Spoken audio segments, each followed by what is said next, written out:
क्या लगता है कब तक चलेगा ये धरना और क्यों चल रहा है? जब तक हम लोगों की पूरी मांगें नहीं की जाती तब तक हम लोग शांतिपूर्ण तरीके से अपनी बात सरकार तक पहुंचाने के लिए लोकतांत्रिक विधि से धरना पर बैठे ही रहेंगे। हम लोगों की मांग जायज़ है और इसमें सिर्फ और सिर्फ रिजल्ट प्रकाशन की बात है और यह कोई असंभव या दुष्कर कार्य नहीं है। इसलिए हम लोग चाहते हैं कि सरकार और आयोग संवेदनशील हो, हम लोगों की संवेदना के साथ जुड़े और हम लोगों का जल्द से जल्द रिजल्ट प्रकाशित करते हुए विभागों को अनुशंसा करे और हम लोगों को ज्वाइन कराए ताकि हम लोग बिहार के विकास में अपना योगदान दे सकें। अच्छा, 8 विभाग का नाम आ रहा है तो उसमें क्या है प्रक्रिया? देखिए, उसमें कोई प्रक्रिया नहीं है, वो तो विभाग के द्वारा ही एक चयनित कन्या अभियंता को कहाँ भेजा जाना है और क्यों भेजा जाना है यह विभाग डिसाइड, यह जो है आयोग डिसाइड करेगा।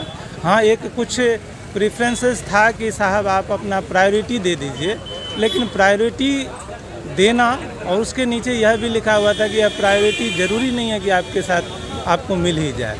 तो यह चीज़ तो मैं बार बार अपने छोटे भाइयों से और लोगों से भी अनुरोध करता हूं कि साहब अगर कुछ प्रायोरिटी आपको दी जाती है तो वो एक अनुदान है, वो आपका अधिकार नहीं है, उसको आप अधिकार ना माने।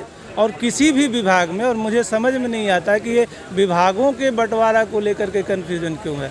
साहब सभी जगह पे स्केल सेम है, सभी जगह कार्य सेम है। हाँ, कुछ अंतर है, पथ निर्माण विभाग रोड बनाती है, बिल्डिंग निर्माण विभाग बिल्डिंग बनाती है, सिंचाई विभाग नहरें बनाती हैं। साहब सभी सिविल इंजीनियरिंग का पार्ट हैं और मेरी समझ में नहीं आता ये सारे सब्जेक्ट हम लोगों ने पढ़ा है तो हम लोगों को किसी भी विभाग के आवंटन से क्या दिक्कत हो सकती है, तो मुझे तो कोई समझ में नहीं आता। और हम लोगों का जो यह एकता मंच है, जो हम लोग चयनित छात्र बैठे हैं, वो इस तरह की किसी भी बात की मांग नहीं करते हैं।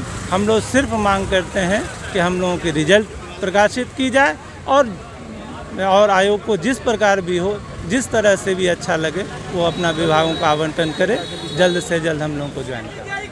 हम लोग तो पिछले एक सप्ताह से लगातार धरना दे रहे हैं।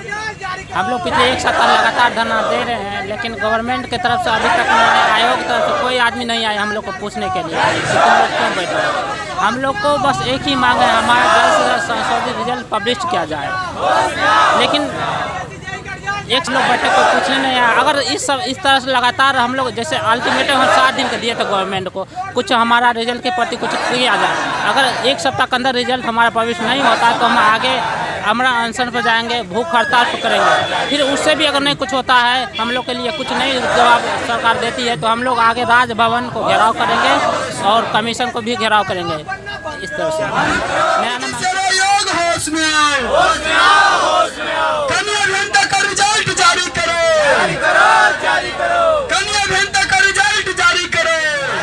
आयोग को क्या कहना चाहते हैं? सरकार और आयोग दोनों को समीक्षा करना ही पड़ेगा, देर हो और दुरुस्त हो। देखिए, आयोग की इतनी लापरवाही है कि ये रिजल्ट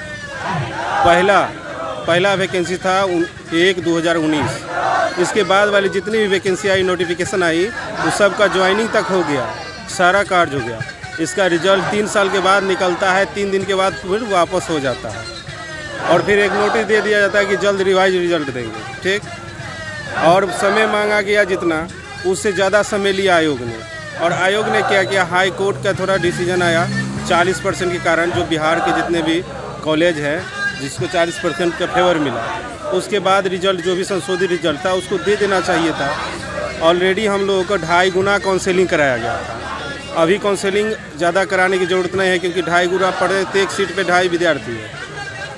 उसके अनुसार तो रिजल्ट इनको बना लेना चाहिए, बना लिए हैं। कितना रिजल्ट दिया गया था? रिजल्ट दिया गया था 6,500 लगभग, जितना रिजल्ट था उतना दिया गया था। कहाँ से आए हैं? हम मधुबनी जिला से आए हुए हैं। क्या नाम हुआ? मनोज कुमार पासवान। ताकि हम लोग रोड पे बैठना बंद हो जाए। क्या नाम हुआ? रेणु कुमारी।